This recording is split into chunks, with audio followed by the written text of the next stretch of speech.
ఈ భూమి మీద తల్లి గర్భంలో దేవుడు మనల్ని పంపించడానికి ఒక ఉద్దేశం ఉంది. ఆయన ఊరికి సరదాగా దేవుడు మనల్ని పంపించలేదు. దేవుడు ఒక పర్సన్ ఎందుకు ఈ భూమి మీద పంపిస్తాడంటే మన పట్ల ఆయన ఒక చిత్తం ఉంది. నా జీవితం, మన జీవితాలు కూడా ఎవరితో మనం పోల్చుకోకూడదు. వారు అలా ఉన్నారు, వీళ్ళు ఇలా ఉన్నారు, వీళ్ళు సన్నగా ఉన్నారు, వీళ్ళు పొట్టిగా ఉన్నారు, వీళ్ళు లావుగా ఉన్నారు, అవన్నీ మనకు అవసరం లేదు. మనల్ని దేవుడు ఒక స్పెషల్గా చేశాడు.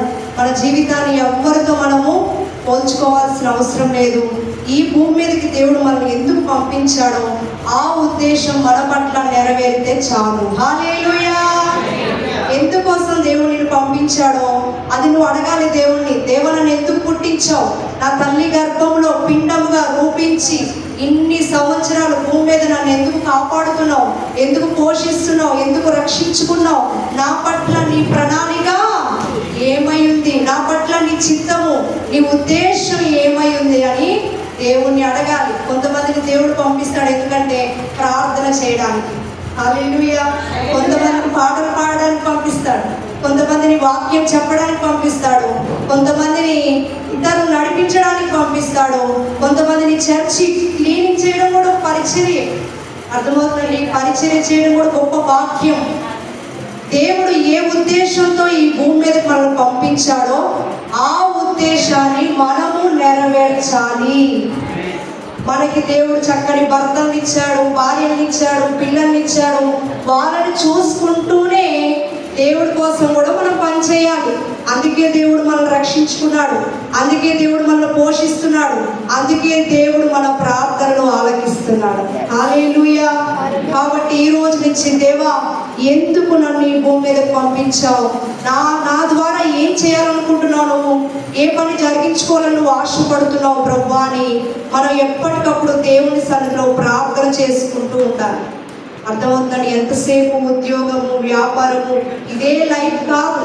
మనం ఓన్లీ ఇక్కడ టెంపరీ, కొంతకాలం ఇక్కడ బ్రతకడానికి వచ్చామంతే.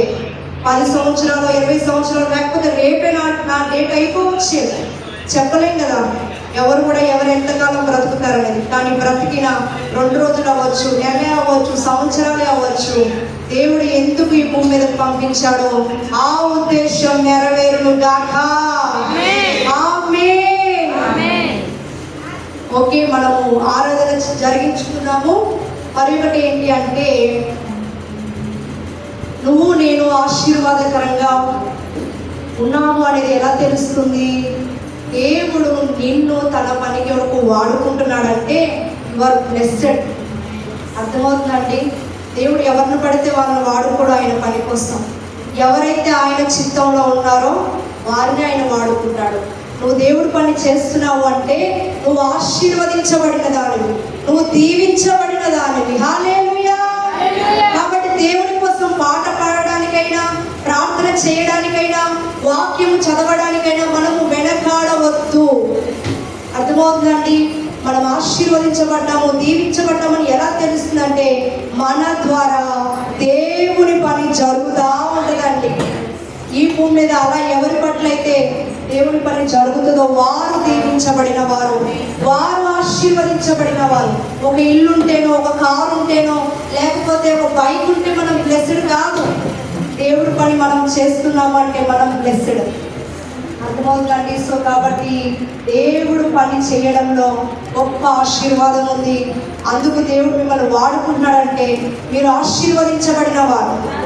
అర్థమవుతుందండి? సో దేవుడు ఇక్కడ ఉన్న ప్రతి ఒక్కరిని ఆయన పని కోసం, ఆయన మహిమ కోసం వాడుకొనును గాక. ఆమేన్. అందరం లేచి నిలబడదాము. ఇక్కడ సమయానికి మనం క్లోజ్ చేయాల్సి ఉంటుంది. కాబట్టి కొద్దిసేపు దేవుని నామాన్ని మనం